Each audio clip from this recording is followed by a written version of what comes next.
Hello बच्चों। एक बार comment section में टैली कर देना कि मेरी वॉइस ऑडिबल और क्लियर है या नहीं है। तो आई होप कि आप सबको स्क्रीन विजिबल होगी। और जैसे कि आप सबके जेई मेंस का जो सेकंड फेज़ है वो एक तरीके से बिल्कुल ही ख़त्म हो चुका है। और अब जो है वो जिन बच्चों को मतलब लग रहा है कि एक तरीके से वो परसेंटाइल के क्राइटेरिया जो रहता है जेई मेंस का कि इतना पर्टिकुलर परसेंटाइल आपको चाहिए और उसके बाद आप जेई एडवांस के लिए क्वालिफाई हो जाते हो।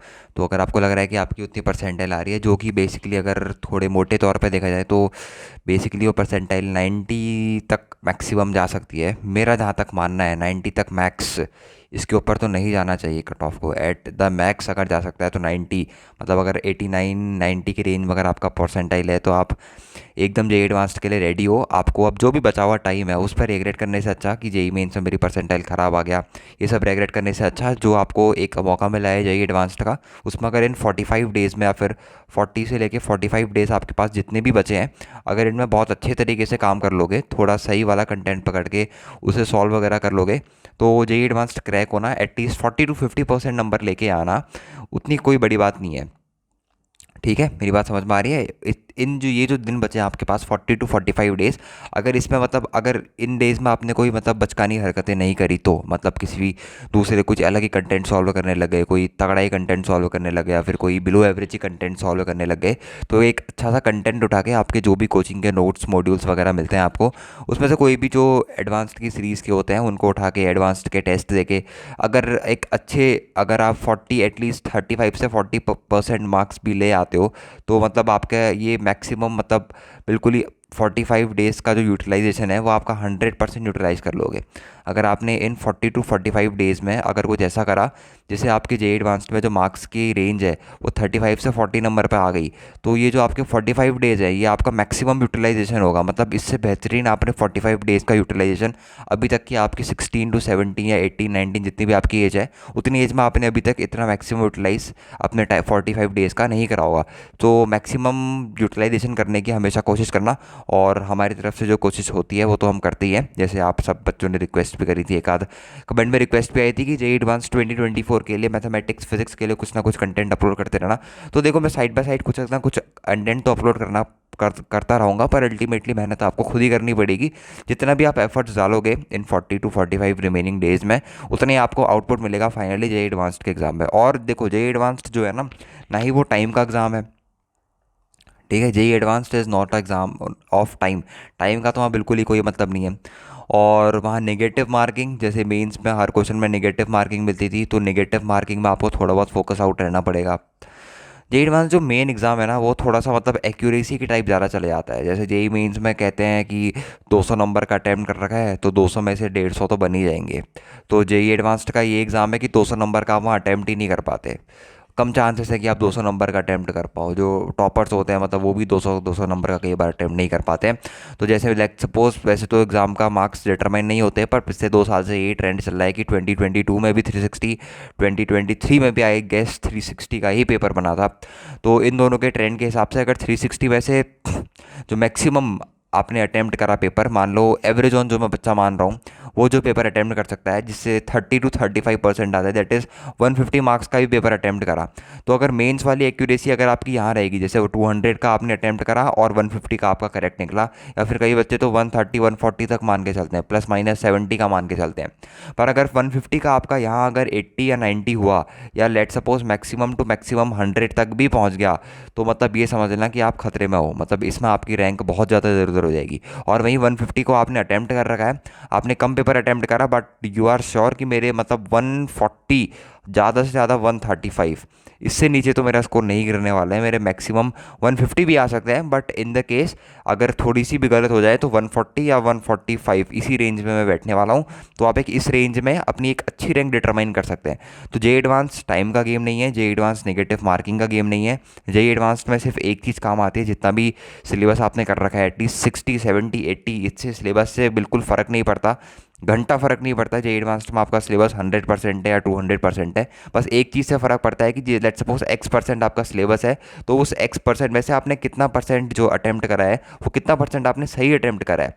लेट सपोज आपने फिजिक्स में से कुछ ही चुनिंदा टॉपिक्स कर रखे हैं, जैसे मॉडर्न फिजिक्स कर रखा है और इलेक्ट्रोस्टैटिक्स कर रखा है।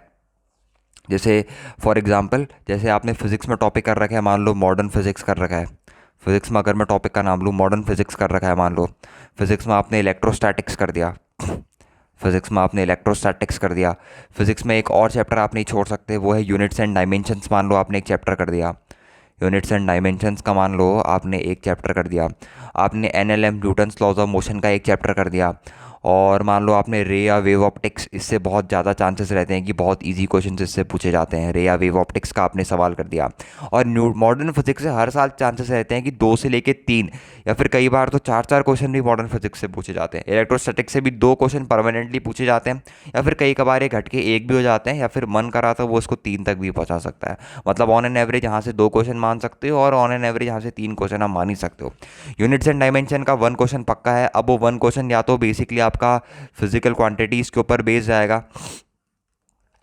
ठीक है, या तो वो एक क्वेश्चन आपका फिजिकल क्वांटिटीज़ के ऊपर बेस जाएगा, या फिर वो क्वेश्चन चाहे तो वो एरर के ऊपर डाल सकता है, या फिर वो क्वेश्चन चाहे तो वो आपका वर्नियर कैलिपर जो वाला कंसेप्ट रहता है और स्क्रू गेज वाला जो कंसेप्ट रहता है उसके ऊपर डाल सकता है। न्यूटन्स लॉज ऑफ मोशन का बहुत ही एलिमेंट्री, जिसमें मैकेनिक्स का आपका बेसिक लगता है, वो वाला क्वेश्चन आपसे पूछा जाता है। रे और वेव ऑप्टिक्स के चांसेस रहते हैं कि 2 या मैक्सिमम 3 क्वेश्चन इस टॉपिक से पूछे जाते हैं। ऑन एन एवरेज हम इसके 2 क्वेश्चन मान सकते हैं, बट 100% कन्फर्मेशन इस बात की है कि मॉडर्न फिजिक्स वाले टॉपिक से आपके 2 क्वेश्चन या फिर 3 क्वेश्चन मैक्सिमम पक्का है। इलेक्ट्रोस्टैटिक्स वाले टॉपिक से आपके 2 क्वेश्चन हद से हद मैक्सिमम। यूनिट्स एंड डायमेंशन का लिख के ले लो, एक क्वेश्चन 100% फॉर श्योर। एनएलएम का एक क्वेश्चन फॉर श्योर। और रे और वेव ऑप्टिक्स के मैक्सिमम 2 क्वेश्चन, तो 2 3 4, 2 3 4 5 6 7 8 9, अगर आपने इन टॉपिक्स को भी वेल एंड गुड प्रिपेयर कर रखा है तो 9 क्वेश्चन या फिर मिनिमम टू मिनिमम 7 से 8 क्वेश्चन इन सिर्फ 1 2 3 4 4 और 5 टॉपिक से आपके पास सिर्फ 7 से 8 क्वेश्चन बनते हैं। ये टॉपिक मैंने रैंडमली सेलेक्ट कर रखे हैं, इन रैंडमली सेलेक्टेड टॉपिक में से 100% गारंटी है कि 7 से 8 क्वेश्चन इस टॉपिक से बने। और for example minimum to minimum जो जेईई एडवांस्ड का पर क्वेश्चन जाता है वो 3 नंबर का जाता है। तो अगर मिनिमम से मिनिमम भी मान के चलूँ तो 7 3 जा 21 या फिर 8 3 जा 24 नंबर आप यहाँ से ईजिली सिक्योर कर सकते हो, पेपर 1 प्लस पेपर 2 को मिला के। और दोनों का मैक्सिमम वेटेज लेट्स सपोज 120 है, तो अगर इन्हीं टॉपिक्स को स्कोर करके आप 24 इतना स्कोर कर रहे हो, अगर इतने भी आपने या फिर कुछ और चैप्टर करके अगर आपने किसी तरीके से अपने 24 वाले स्कोर को बूस्ट आउट करके 40 45 तक की रेंज में भी ले गए, बाकी टॉपिक थोड़े बहुत भी पढ़ के, मतलब उतने नहीं बट एटलीस्ट बेसिक वगैरह पढ़ के इतने पढ़ लिया कि जेईई एडवांस्ड के अगर इजी क्वेश्चन उन टॉपिक्स आए तो एटलीस्ट आप कैपेबल हो उनको करने के लिए, तो 40 to 45 तीनों सब्जेक्ट में एक बार स्कोर देखोगे तो 130 कहीं भी नहीं जा रहे आपके। तो दैट इज़ वेरी ईजी, पर उतना भी इजी नहीं ले लेना है कि हाँ बिल्कुल ये तो बहुत ही इजी सा फोकट सा बन गया है। पर ये मतलब ये एक स्ट्रेटेजी हो सकती है। कई बच्चे बोलते हैं कि स्ट्रेटेजी बता दो कि जेईई एडवांस्ड को अटैक करने की क्या स्ट्रेटेजी है। स्ट्रेटेजी कुछ नहीं है, बस एक ही स्ट्रेटेजी है कि जितनी भी आपने थ्योरी वगैरह पढ़ ली है, अब उसको ये करो कि जो आप मटेरियल सॉल्व कर रहे हो हर एक क्वेश्चन को मतलब DPY करो, थोड़ा ड्राइव करो कि मतलब एक क्वेश्चन अगर जेईई एडवांस्ड ने मेरे से इस तरीके से पूछा है तो और क्या क्या तरीके हैं वो क्वेश्चन मेरे से पूछे जाने के, किसी भी सब्जेक्ट में हो, चाहे मैथमेटिक्स में हो, चाहे फिजिक्स में हो, चाहे केमिस्ट्री में हो। Specially in the case of physics and mathematics, mathematics में तो बहुत ज़्यादा वेरिएशंस मिलती है आपको, सिर्फ एक क्वेश्चन के ऊपर हज़ारों तरीके के क्वेश्चन फ्रेम करे जा सकते हैं, बट अल्टीमेटली एग्जाम टाइम में आप किस तरीके से उन क्वेश्चन और उन केसेस के साथ हैंडल करते हो वो आपके ऊपर डिपेंड करता है। तो बाकी यही सब स्ट्रेटजी रहती है जेईई एडवांस्ड की। बाकी ऐसा कुछ ज़्यादा मतलब मुश्किल नहीं रहता जो आप सोच रहे हो कि मतलब मेरी जस्ट कट ऑफ क्रॉस हो रही है तो मैं इसको एग्ज़ाम को क्लियर नहीं कर पाऊंगा। ये सब मिथ्स है। इस मिथ्स में पढ़ने से अच्छा कि अपने जो बचे हुए डेज हैं उसको यूटिलाइज़ करो, क्योंकि बहुत सारे बच्चे ऐसे भी होते हैं जो बिल्कुल ही लो परसेंटाइल के साथ, जो SC ST कैटेगरी की परसेंटाइल के साथ कट ऑफ क्वालिफाई की होती है और फाइनली जेईई एडवांस्ड को एक अच्छे लेवल पे हिट करते हैं और अंडर 1000 एटलीस्ट कई कबार 2 डिजिट में भी रैंक लेके आ जाते हैं। ठीक है, तो बिल्कुल भी ऐसी मिथ पैदा मत करना कि मेरी परसेंटाइल इतने से नीचे है, मेरी परसेंटाइल तो 85 आ गई अब मेरा जेईई एडवांस क्वालिफाई नहीं होगा, या फिर मेरी परसेंटाइल लेट्स सपोज 80 आ गई मेरा जेईई एडवांस क्वालिफाई नहीं होगा। अल्टीमेटली आपके अंदर जो जुनून है और जो मेहनत है वो डिपेंड करती है, वो एक फैक्टर है कि आपका जेईई एडवांस क्लियर होगा नहीं होगा।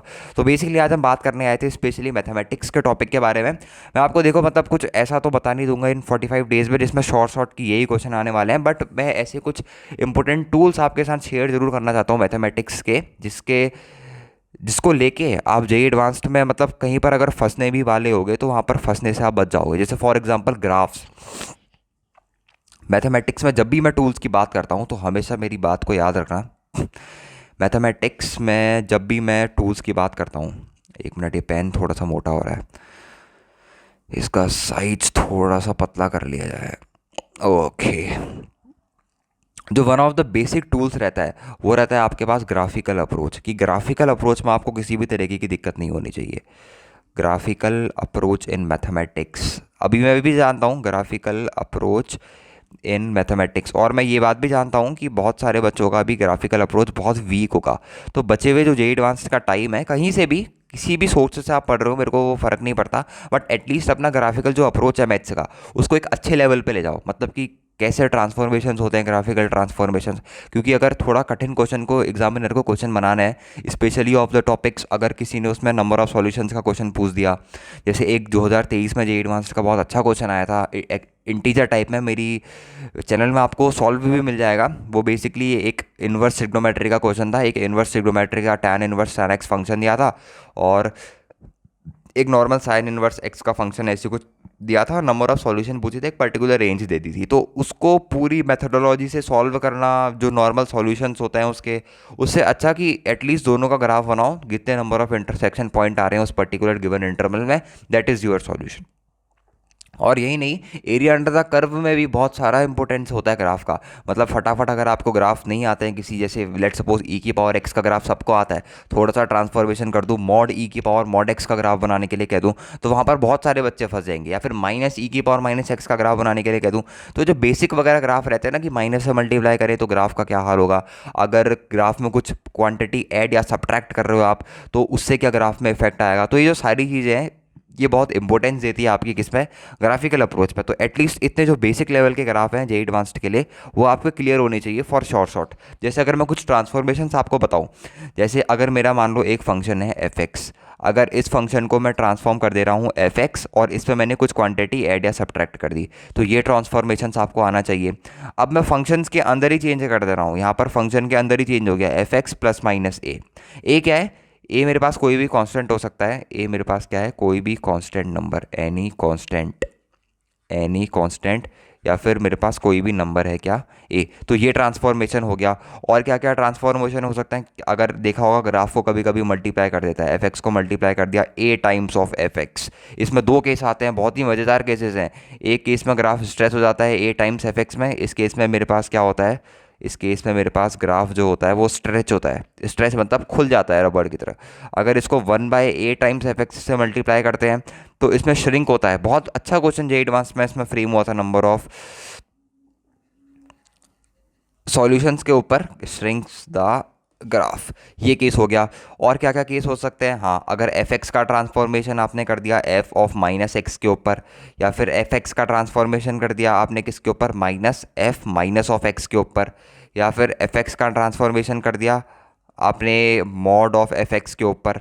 बहुत सारे केसेस होते हैं अगर बात करी जाए। वहीं अगर एफ एक्स का ट्रांसफॉर्मेशन कर दिया एफ मॉड ऑफ एक्स के ऊपर, फिर इसका दोनों का मिक्सअप ट्रांसफॉर्मेशन आ जाता है mod F mod of x. तो ये सारे जितने भी ट्रांसफॉर, अभी तो बहुत कम ट्रांसफॉर्मेशन है, इन्हीं में ग्रेटेस्ट इंटीजर फंक्शन के भी ट्रांसफॉर्मेशंस, इन्हीं में फ्रैक्शनल पार्ट के भी ट्रांसफॉर्मेशंस, और बहुत सारे मतलब अनगिनत केसेस के ट्रांसफॉर्मेशन इसमें करे जाते हैं।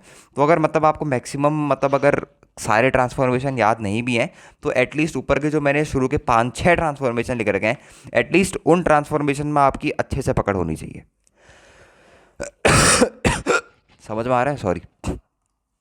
कौन कौन से ट्रांसफॉर्मेशन में, एक इस ट्रांसफॉर्मेशन में, इस ट्रांसफॉर्मेशन में, हाँ अभी जो बोर्ड में ट्रांसफॉर्मेशन लिखा है ना मैंने, 1 2 3 4 5 6 7 और 8, ये 8 जो मेरे पास ट्रांसफॉर्मेशन है जे एडवांस्ड में, इससे बियॉन्ड ट्रांसफॉर्मेशंस बहुत ही रेयर केसेस में आपसे पूछा जाता है। अगर इन ट्रांसफॉर्मेशन से आपको ग्राफ पता है, इन ट्रांसफॉर्मेशंस की आपको बनाने आते हैं कि ट्रांसफॉर्मेशन कैसे बनता है, तो नंबर ऑफ सॉल्यूशंस वाले केसेस, और कंटिन्यूटी डिफरेंशिबिलिटी इनकी चेक कैसे होती है वो वाले cases, area under the curve में इनके ग्राफ कैसे प्लॉट होते हैं वो वाले केसेस, ये 3 केसेस आप डायरेक्टली सिर्फ ग्राफ की मदद से हैंडल कर सकते हो। और ये वही टॉपिक्स है जहाँ पर स्टूडेंट अपने मार्क्स मैक्सिमम लूज करता है।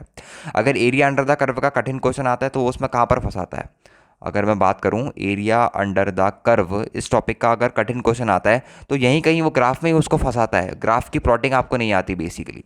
और अगर कंटिन्यूटी एंड डिफरेंशिबिलिटी का क्वेश्चन आता है तो मॉड वगैरह बहुत सारी चीज़ें लगा देता है उसमें।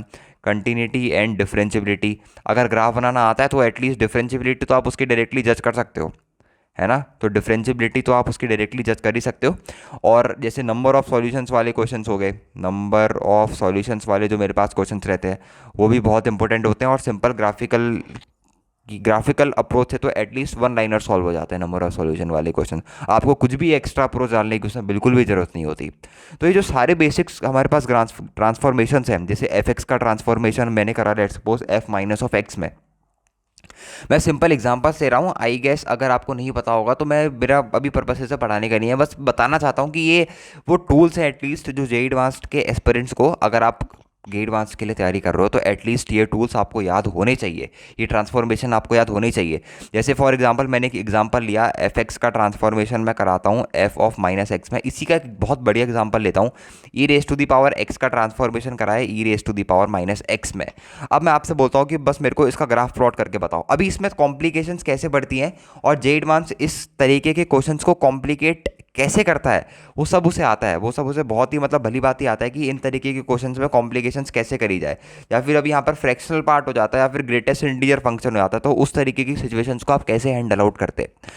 लेट सपोज इसने ये ट्रांसफॉर्मेशन करी, बहुत ही बेसिक और बहुत ही एलिमेंट्री लेवल की मेरे पास ये ट्रांसफॉर्मेशन है, ठीक है। इस ट्रांसफॉर्मेशन में मेरे पास क्या कहा जाता है, जब भी मेरे पास एफ एक्स का transformation F minus of x में है तो बहुत ध्यान से देखने वाली चीज़ है कि इनपुट में मैं एक्स नहीं भेज रहा हूँ, इनपुट में मैं क्या डाल रहा हूँ, माइनस ऑफ एक्स डाल रहा हूँ।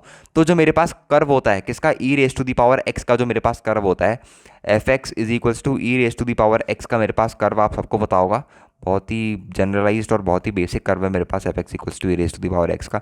इस तरीके का कुछ कर्व होता है और ये पॉइंट 0,1 होता है, ये पॉइंट होता है 0,1। अब मैं बात कर रहा हूँ किसकी, f x equals to e raise to the power minus x की। मेरे को भैया इसका कर्व बताओ, f x equals to e raise to the power minus x की। अब यहाँ पर इनपुट जो एक्स जा रहा था उसमें नेगेटिव वैल्यू जाना शुरू होती है। तो जब भी इनपुट में आपका एक्स है और इनपुट में आप डाल रहे हो माइनस ऑफ एक्स, तो उस केसेस में आप क्या करते हो, इन सारे केसेस में आप क्या करते हो, ग्राफ की मिरर इमेज लेते हो। और मिरर इमेज किसके अबाउट लेते हो, वाई एक्सिस को एज अ प्लेन मिरर मार के ग्राफ की मिरर इमेज लेते हो। Take Y axis as a plane mirror, take Y axis as a plane mirror and takes the mirror image किसके अबाउट मिरर इमेज लेनी है आपको, वाई एक्सिस के अबाउट मिरर इमेज लेनी है। और इस ग्राफ में कुछ भी नहीं है, ये थोड़ा सा गंदा बन गया। ये इस तरीके का आपका ग्राफ बन जाएगा, ये बन गया आपके पास e raise to the power minus x का। कॉम्प्लिकेशन कैसे बढ़ती है अब बताता हूँ मैं आपको। अब मैंने आपको बोल दिया, अभी तक तो सही था, अभी तक तो चीज़ें सही चल रही थी कि e raise to the power x को सब ट्रांसफॉर्म करना था e raise to the power minus x में। अब मैं कहता हूँ आपको e raise to the power x को ट्रांसफॉर्म कर दो minus e raise to the power minus x में। तो यहाँ पर अब क्या बढ़ गई आपके लिए, प्रॉब्लम बहुत सारी बढ़ गई, क्योंकि अभी तक तो सिंपल ट्रांसफॉर्मेशन हो रहा था, अब दो दो नेगेटिव कर दिया। आप कहाँ से शुरू करें, कैसे शुरू करें, ये बहुत दिक्कत वाली बात होती है। बट अगर आपको इस क्वेश्चन को स्टेप वाइज अगर आपने ट्रांसफॉर्मेशन की थोड़ी सी भी नॉलेज है, जनरल नॉलेज है आपको ट्रांसफॉर्मेशन की, तो एक चीज़ आपको पता होगी, अगर मेरे पास कोई भी कर्व दे रखा है f x equals to e raise to the power x, अगर मैं इसके इनपुट में माइनस डालता हूँ f x equals to e raise to the power minus x, इस केस में क्या करते हैं, हम लेते हैं मिरर इमेज किसके about, mirror image about X axes, sorry इस केस में हम मिरर इमेज देते हैं किसके अबाउट, वाई एक्सिस के अबाउट। तो आपका एक बार ये ट्रांसफॉर्मेशन आ गया। अब इसके बाहर से एक और नेगेटिव लगा है, मतलब कुछ इस तरीके का सीन है, minus F minus of x, मतलब माइनस ई की पावर माइनस ऑफ एक्स। तो अब इसका ट्रांसफॉर्मेशन कैसे करेंगे, अब जब फंक्शन के बाहर से माइनस लगा है, मतलब टोटल फंक्शन जो वैल्यू प्रोड्यूस कर रहा है वो कभी भी मेरे पास नेगेटिव नहीं हो सकती, उसको हमेशा पॉजिटिव होना पड़ेगा। तो इस केस में हम मिरर इमेज किसके अबाउट लेते हैं, मतलब किसको मिरर इमेज मान, किसको मिरर मान के उसकी फंक्शन की मिरर इमेज देते हैं, हम यहाँ पर मानते हैं take X axis as a mirror, take X axis as a mirror and take its mirror image, and take its mirror image, आगे ढिमकाना फलाना। अब इसका एक बार ग्राफ प्लॉट करके देखते हैं अपन, इसका ग्राफ प्लॉट कैसे होता है। फंक्शन क्या दे रखा है, बहुत ही भयंकर सा, minus e raise to the power minus x. और जेई एडवांस सिंपल इसी फंक्शन के बारे में आपसे हज़ारों लाखों इन्फॉर्मेशन पूछ सकता है, वो मेरे को आपको बताने की ज़रूरत नहीं है कि कॉम्प्लेक्सिटी जेई एडवांस में कितनी बढ़ के आ जाती है, ठीक है। तो ये मेरे पास मान लो बेसिक सा ग्राफ है, e raise to the power x का अब वन लाइनर बन जाएगा ये e raise to the power, sorry थोड़ा सा इसको अच्छे से बना देते हैं। ये मेरे पास e raise to the power x का ग्राफ बना, e raise to the power minus x का बनाओ, ये मेरे पास e raise to the power minus x का बना, ये मेरे पास किसका ग्राफ है f x equals to e raise to the power minus x का। मतलब e raise to the power x वाला डिलीट कर देता हूँ। अब मेरे को किसका बनाना है, बहुत ध्यान से देखना है यहाँ पर। अब मेरे को बनाना है किसका, मेरे को सर बनाना है f x equals to minus से मल्टीप्लाई कर देना है इसको। तो जब फंक्शन के बाहर से माइनस से मल्टीप्लाई करते हैं तो इस जो फंक्शन है इसकी मिरर इमेज कहाँ पर लेते हैं, एक्स एक्सेस को प्लेन मिरर मान के फंक्शन की मिरर इमेज। अब इसको उल्टा कर दो, ये इस एंड को पकड़ो और इस एंड को पकड़ो, हाथ से पकड़ो इस एंड को और इस एंड को उल्टा करके यहाँ पर रख दो। तो उल्टा करके रख दोगे तो ऐसा बन जाएगा मेरे पास। बस वो कुछ भी पूछ सकता है, एक साइन एक्स का ग्राफ यहाँ पर घुसा देगा, बोल देगा नंबर ऑफ सॉल्यूशन बताओ, ठीक है। तो कुछ भी पूछ सकता है, बहुत सारे केसेस होते हैं यार, कॉस एक्स का ग्राफ बना देगा नंबर ऑफ सॉल्यूशन बताओ, फिर वहाँ पर आपको दिक्कत होगी। ऐसे बहुत सारे केसेस जो हैं, मतलब अभी तो बहुत कम एग्जांपल दिए मैंने, पर ऐसे बहुत सारे केसेस बहुत ही एलिमेंट्री लेवल पे बिल्कुल ग्राफ के मतलब सेकंडों पे मिनटों पे आप क्या कर सकते हो, ऐसे बहुत सारे केसेस को टैकल आउट कर सकते हो, ठीक है।